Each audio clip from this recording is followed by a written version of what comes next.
오심에 제자들이 따랐더니 바다에 큰 놀이 일어나 배가 물결에 덮이게 되었을 때 예수께서는 주무시는지라. 그 제자들이 나와 깨우며 주여 구원하소서, 우리가 죽겠나이다. 어찌하여 무서워하느냐, 믿음이 작은 자들아. 하시고 곧 일어나사 바람과 바다를 꾸짖으시니 아주 잔잔하게 되거늘 그 사람들이 놀랍게 여겨 이가 어떠한 사람이기에 바람과 바다도 순종하는가? 또 예수께서 건너편 가다라 지방에 가심에 귀신 들린 자 둘이 무덤 사이에서 나와 예수를 만나니 그들은 몹시 사나워 아무도 그 길로 지나갈 수 없을 지경이더라. 이에 그들이 소리질러 하나님의 아들이여, 우리가 당신과 무슨 상관이 있나이까? 때가 이르기 전에 우리를 괴롭게 하려고 여기 오셨나이까? 마침 멀리서 많은 돼지떼가 먹고 있는지라. 귀신들이 예수께 간구하여 이르되 만일 우리를 쫓아내시려면 돼지떼에 들여보내 주소서. 가라. 하시니 귀신들이 나와서 돼지에게로 들어가는지라.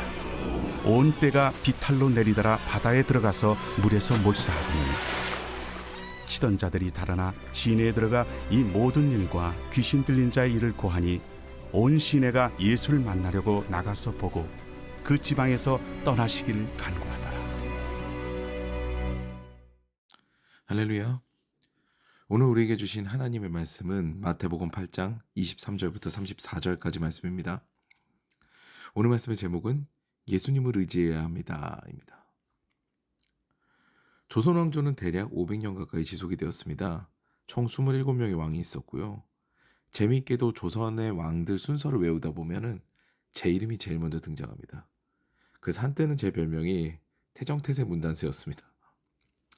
500년이나 지속되어 오던 조선 왕조를 잘 살펴보면요, 흥했던 시기도 있고 참 힘들었던 시기도 있습니다. 그런데 조선 왕조 500년을 통틀어서 가장 인재가 많았던 시기는요, 아이러니하게도 가장 힘든 시기였습니다. 임진왜란과 정유재란이 일어났던 선조 시기가 가장 우리나라의 인재 풀이 넘쳤던 그런 시기죠.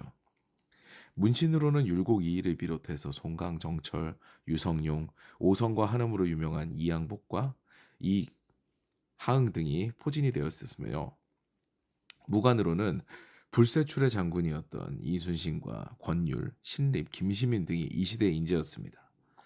사실 문관들은요, 난세건 태평성대를 구가하던 시절이건 상관없이 자신의 능력을 뽐낼 수가 있겠지만, 무관들은요, 전쟁이 없는 시기에 자신의 재능을 발휘할 수가 없을 겁니다.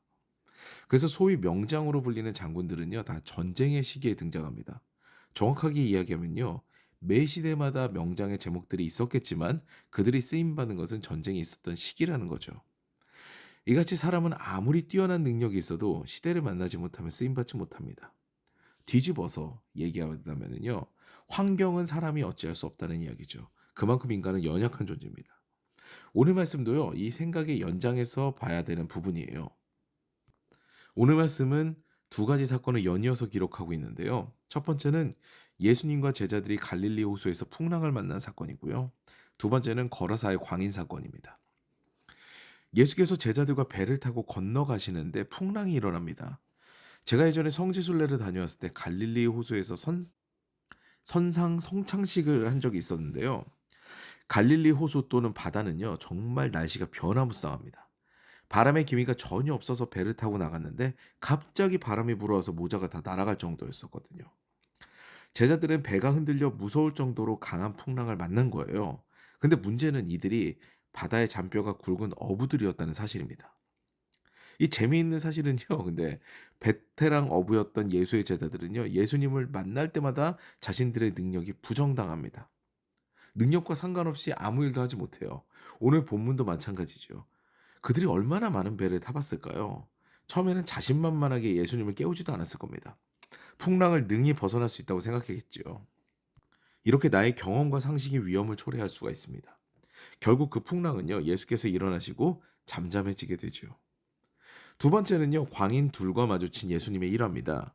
이들을 괴롭게 하는 마귀들은요, 예수님을 보자마자 하나님의 아들인 것을 알았어요.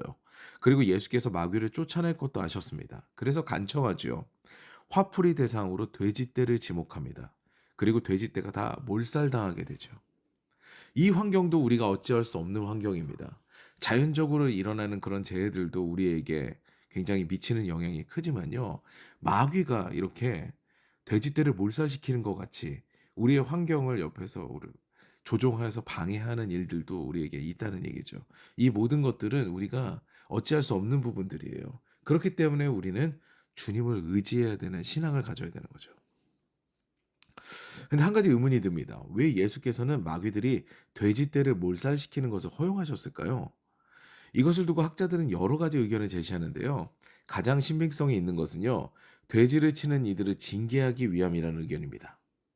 이스라엘의 율법에 의하면 돼지는 부정한 짐승입니다. 먹지 못하는 짐승이에요. 그래서 먹지 못하는 돼지를 기르는 경우가 없는 거죠. 후에 나오게 되는 탕자의 비유를 봐도요. 돼지를 치는 것은 이방 땅에서의 일입니다. 그러므로 돼지를 치는 자는 이스라엘 안에 살고 있는 이방인이거나 그들을 향한 장사치로 보입니다. 아마 후자겠죠. 구별된 삶을 살아야 되는 이스라엘 백성인데 물질에 현혹돼서 율법에 위배되는 삶, 부정한 짐승을 기르는 삶을 살게 되니까요. 주님께서는 그들을 징계하시기 위해 처벌하셨다라는 거죠. 이후에 그 지방 사람들이요 예수님을 배척한 것으로 봐서 이 의견은 정말 신빙성이 있습니다. 이것을 보면 우리는 또 하나의 통찰을 얻을 수가 있습니다. 율법에 위배되는 삶, 하나님의 뜻에 벗어난 삶을 살게 되면은 마귀가 환경에 틈타서 우리를 방해할 수 있는 소지가 크다는 이야기죠. 결국은요, 우리가 환경에 영향을 받고 그 환경을 넘어서는 것, 그것은 주님의 능력으로만 가능하다는 겁니다. 또한 그렇기 때문에 우리는 하나님 말씀에 순종하는 삶을 살아야 됩니다. 율법을 지키는 삶을 살아야 된다는 이야기죠. 물질에 집중하여서 율법에 위배되는 삶, 하나님의 뜻에 반하는 삶을 살면 안 된다는 것입니다.